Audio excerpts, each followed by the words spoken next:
श्रीलंका में तबाही का मंजर छोड़ चुका चक्रवाती तूफान दितवा अब पूरी रफ्तार के साथ भारत की ओर बढ़ रहा है। बंगाल की खाड़ी में पहले से ही साइक्लोन सेन्यार के चलते हलचल मची है, तो वहीं दूसरी ओर अब दितवा तूफान ने भारत की चिंता बढ़ा दी है और श्रीलंका में आई तबाही की गूंज अब तमिलनाडु, पुडुचेरी और आंध्र प्रदेश के समुद्र तटों पर साफ सुनाई दे रहा है। बता दें कि श्रीलंका में दितवा तूफान से अब तक 69 लोगों की मौत हो गई है। वहीं अब इसका असर दक्षिण भारतीय राज्यों में देखने को मिल रहा है। साइक्लोनिक तूफान दितवा अभी कराईकल से 220 किलोमीटर, पुडुचेरी से 330 किलोमीटर और चेन्नई से 430 किलोमीटर दक्षिण में है, लेकिन 7 किलोमीटर प्रति आवर की रफ्तार से ये लगातार बढ़ रहा है। और आईएमडी का ये कहना है कि तूफान के उत्तर पश्चिम की ओर बढ़ने और 30 नवंबर की सुबह तक उत्तर तमिलनाडु, आंध्र प्रदेश के तट पर पहुंचने की संभावनाएं बहुत अधिक हैं। दितवा चक्रवाती तूफान के टकराने से तमिलनाडु में 100 किलोमीटर प्रति घंटे की रफ्तार से आंधी तूफान आएगा। इस दौरान भारी बारिश की भी संभावना है। तमिलनाडु के अलावा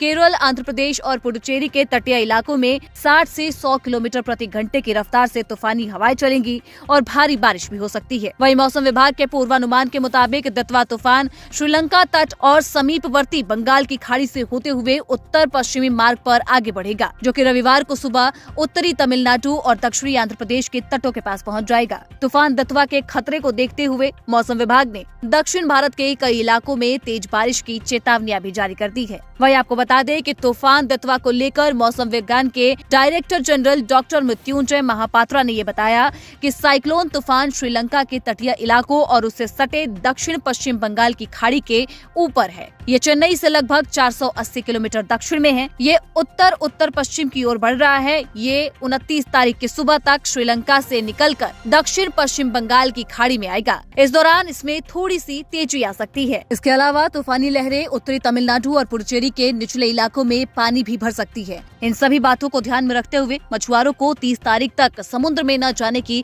चेतावनी दे दी गई है। बता दें कि तमिलनाडु के कुडालोर जिले के कलेक्टर सीबी अध्यत्ता ने बताया कि साइक्लोन दितवा को लेकर आईएमडी ने कुडालोर डिस्ट्रिक्ट के लिए बहुत भारी बारिश की चेतावनी जारी की है। जिला प्रशासन इसको लेकर पूरी तरीके से तैयार है। वहीं 22 बहुत ज्यादा खतरे वाली जगहों और 39 ज्यादा खतरे वाली जगहों की पहचान की गई है। इसके अलावा 233 राहत सेंटर भी बनाए गए हैं, जहां लोगों को निकालकर सुरक्षित रखा जा सकता है और खाना पानी भी दिया जा सकता है। इस गंभीर स्थिति को देखते हुए तमिलनाडु सरकार ने सभी तटीय जिलों में हाई अलर्ट जारी कर दिया गया है। कुल राज्य में बता दें कि 8 एनडीआरएफ की टीमें तैनात है, जबकि पुडुचेरी में 2 टीमें तैनात है। प्रशासन ने राहत और बचाव कार्यों को पहले से ही तैयार रखा है। मछुआरों को चेतावनी दे दी गई है।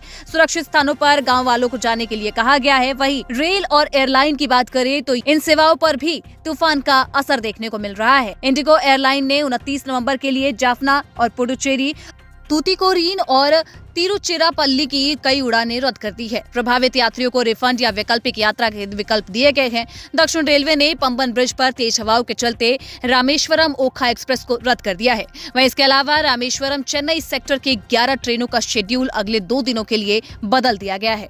एक्सपर्ट्स का कहना है कि बंगाल की खाड़ी में पहले से ही सक्रिय अन्य मौसम प्रणालियों के बीच दितवा तूफान की स्थिति और भी गंभीर बनाती है स्थिति को। इसीलिए आने वाले 48 से 72 घंटों में मौसम पर नजर रखना बेहद जरूरी है। दक्षिण भारतीय राज्यों के लोग खुद को सतर्क रखें और किसी भी आकस्मिक स्थिति के लिए तैयार रहे। खासतौर पे चेतावनियां जो भी जारी की जा रही हैं उसका ध्यान दें।